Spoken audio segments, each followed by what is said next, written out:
how to factory reset an HP laptop without the password. In this video, I'm going to show you how to perform a factory reset of an HP laptop without the password. So if you can't log in, but you want to be able to use the laptop in the future, you can go through these steps to wipe everything. And by the end of it, you'll have to set the laptop up like it was brand new. And if this video helps you, please consider giving it a like and also subscribe to my channel because that really helps me out. So to get started from the lock screen here, go ahead and bring up where you can type in your PIN or go to unlock the laptop and go down and select the little power button in the bottom right. Now, before we do anything else, hold down the shift key on your keyboard and keep holding it down for the entire time here. Go ahead and select restart on the computer and keep holding the shift key. We're going to hold down the shift key until the screen turns blue. So you'll see the laptop turn off and then turn back on again. Just keep holding the shift key. All right, so once the screen turns blue and you see choose an option, we're now in recovery mode. You can let go of the shift key, go down and select troubleshoot, and then select reset this PC. So now we have two options in here, keep my files and remove everything. If you don't know the password, most likely remove everything is the only thing that's going to work for you. You can try keep my files first, and this will retain all the files on your computer and reset it, remove the accounts. It may require you to log back in. So I'm going to do remove everything. If you have BitLocker on your computer, you'll need to enter your recovery key. So what you need to do is go to this URL right here and log in with the account that it shows you. And once you go to this URL, it'll give you a code that you enter in. And once you enter the code, you'll be able to do the factory reset. So go through that process.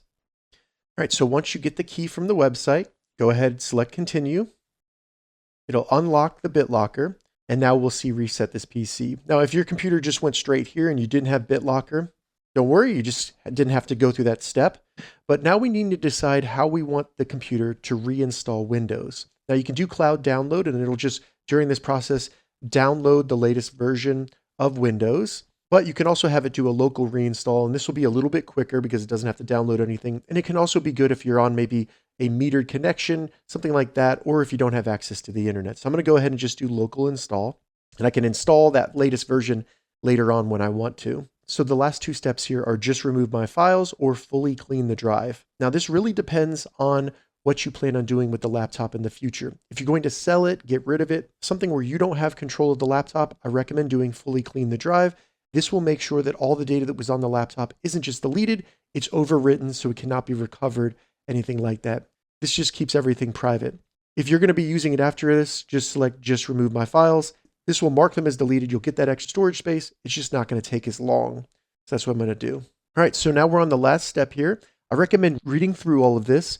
It is recommended to have your laptop plugged in during this process just so the battery doesn't die. So make sure it's plugged in. Make sure that you're okay with all of these, such as removing your files, reinstalling Windows, all those things.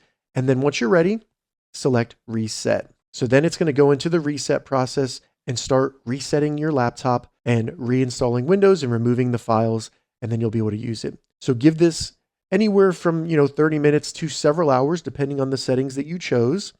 And by the end of it, you'll have to set it up just like you did, like a new laptop. Then once it finishes the factory reset, you'll be brought to the setup screen here where you first need to enter your country, then choose your keyboard layout. Then you just need to connect it to a Wi-Fi network, and then you can add a Microsoft account and finish setting up your HP laptop just like it's new after it's been factory reset. If this video helped you, give it a thumbs up and please consider subscribing to my channel.